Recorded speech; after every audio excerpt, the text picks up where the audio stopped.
Hi everyone! In this video, I'll be teaching you how to turn off Fortnite parental controls.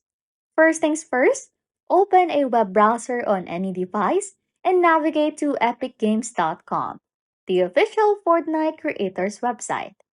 Once you are on this page, click on Sign In at the top right and log into your Epic Games account, the one you use for Fortnite.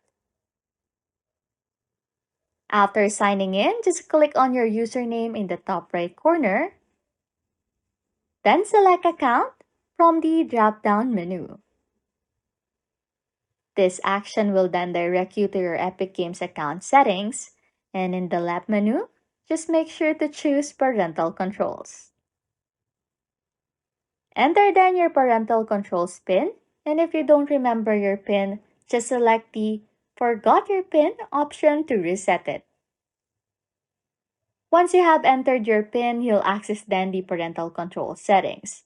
Modify settings like your payment requirements, set the Epic Games Store rating system to unrated, adjust general social permissions, and tweak voice chat permissions.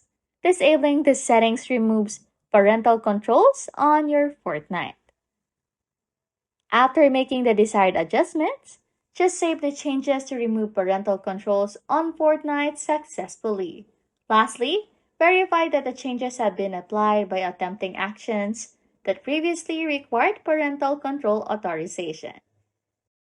Anyways, if you like content like this, don't forget to subscribe to this channel or comment down below any tutorials you want us to make so we can help you.